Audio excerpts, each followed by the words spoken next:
जय हिंद। मध्य प्रदेश में कार्यरत 45,000 बिजली आउटसोर्स कर्मचारियों के बड़ी अपडेट के साथ में उपस्थित हूं। मैं आर्यन सभी साथियों को स्वागत करता हूं। जैसा कि मध्य प्रदेश में लगभग 45,000 के बीच में आउटसोर्स कर्मचारी बिजली विभाग में कार्य कर रहे हैं, लेकिन विभिन्न मांगों को लेकर के ये पुनः हड़ताल के लिए मोर्चा खोल दिया है। कल दिनांक 1 सितंबर 2022 के दिन में इन्होंने राज्यपाल के नाम से ज्ञापन दिया है और इसके बाद में 13 सितंबर 2022 से विधानसभा घेरने की तिरंगा यात्रा के साथ में तैयारी कर डाली है।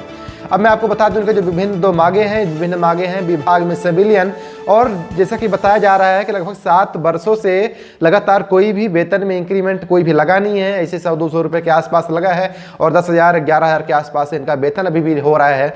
इनका वेतन भी मिल रहा है 10,000 से 11,000 के बीच में, और इनका जो न्यूनतम वेतन की जो बात हो रही है 21,000 के बीच में हो। आखिर जब देश में संविधान एक है और देश में कानून एक है, तो आखिर समान कार्य समान वेतन आखिर क्यों नहीं? जब मैं बात कर दूं पूरे विभाग में, बिजली विभाग के साथ में कई अन्य विभाग है जहां आउटसोर्सिंग पर कार्य हो रहे हैं, लेकिन लगभग रेगुलर जो एम्प्लॉय होते हैं लगभग 70 से 80 हज़ार रुपये के आसपास उनका वेतन होता है, और जब वो रिटायर हो जाते हैं तो लगभग उन्हीं के बदौलत 2 कर्मचारियों को रख दिया जाता है, और उन्हीं 2 कर्मचारियों को आखिर 20,000 यानी 10,000 रुपये, 2 लोगों को 20,000 क्यों? आखिर 50,000 रुपये जो बच रहे हैं तो 50,000 का पैसा जाता कहाँ है? जब यही कर्मचारी रेगुलर के समान कार्य करते हैं तो आखिर समान कार्य समान वेतन क्यों नहीं लागू होता है? आखिर जब यही कर्मचारी लगातार अनुभव रख करके कार्य करते हैं तो आखिर इन्हीं कर्मचारियों की जो पॉलिसी है तो 45 वर्ष क्यों है? आखिर जब उन्हीं रेगुलर कर्मचारियों को आपने जब 62 से 65 वर्ष करने की भी आपने प्रस्ताव रख डाला है, तो यही कर्मचारी 45 वर्ष क्यों? जब देश एक है, कानून एक है और भारत देश में संविधान एक है, तो आखिर इस तरह दोहरी नीतियां क्यों? आप जरा मध्य प्रदेश के ऊर्जा मंत्री का पिछले वर्ष यानी 27 सितंबर 2021 के दिन इन्हीं आउटसोर्स कर्मचारियों की अनिश्चितकालीन हड़ताल हुई थी, और इनका 28 सितंबर 2021 दिन में एक बयान आया था फेसबुक पेज के जरिए, इन्हीं के ऑफिशियल फेसबुक पेज के जरिए। जरा इनको भी सुन लीजिए। कर्मचारियों को मेरा सादर नमस्कार। मैं आप सभी के भावनाओं से अवगत हूँ। मैं आप सबसे ये आग्रह करना चाहता हूं कि आपकी जिन समस्याओं का समाधान, यह जनसेवक और आपका साथी परिवार का मुखिया होने के नाते से कह रहा हूं, जो समाधान हो सकता है उन समस्याओं के समाधान की प्रक्रिया जारी है, और मैं आप सबके साथ मेरी एक महापूर्व चर्चा हुई थी कर्मचारी यूनियन के साथ। कुछ व्यस्तताओं के कारण मेरी दूसरी बैठक नहीं हो पाई है अभी, पर मेरी दूसरी बैठक शीघ्र होगी। आपको अपने हक की लड़ाई लड़नी चाहिए, परंतु हमारा सबसे बड़ा ध्येय विद्युत कंपनियों का जो मुख्य उद्देश्य है उपभोक्ता की संतुष्टि,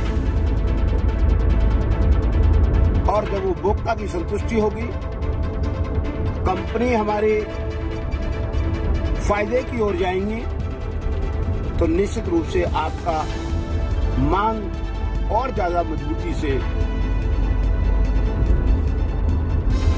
मानने के लिए हम लोगों को विचार करना होगा।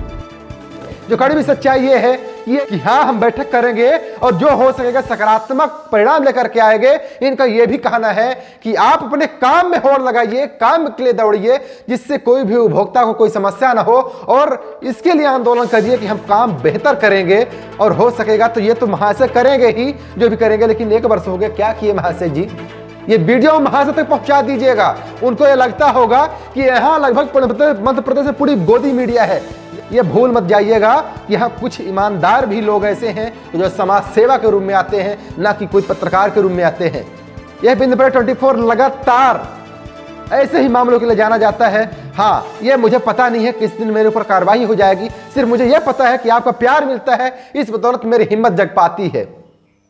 और इस वीडियो को ज्यादा से ज्यादा शेयर करिएगा, क्योंकि इस वीडियो के बाद यह भी होने वाला, मैं आपको बता दूं कि इस वीडियो में साफ तौर पर, यह वीडियो आप याद रखिएगा, 13 सितंबर 2022 के दिन में विधानसभा सत्र के दौरान विधानसभा घेरने की भी तैयारी तिरंगा यात्रा यानी शांति रूप पूर्वक की जाएगी। और इसके साथ में ही अगर 1 माह के अंदर अगर मांग नहीं पूरी होती तो पूरे मध्य प्रदेश में मान के चलिए कि दीपावली पूरी तरह से अंधेरा में तब्दील हो जाएगा। और उस दौरान ये इस बार किसी भी जाल में नहीं आने वाले। जिस तरीके से 1 सितंबर 2022 के दिन में जितने भी आउटसोर्स कर्मचारी जो प्रतिनिधि थे उनके द्वारा प्रेस कॉन्फ्रेंस में साफ साफ बोल दिया गया है कि इस बार किसी भी तरह से कोई भी दबावपूर्ण कोई भी दबाव में आकर के हम अनिश्चितकालीन हड़ताल को नहीं तोड़ेंगे और लगातार इस बार अपनी मांगों को लेकर के रहेंगे, क्योंकि हमारा यह अधिकार है, संविधान हमें इजाजत करता है।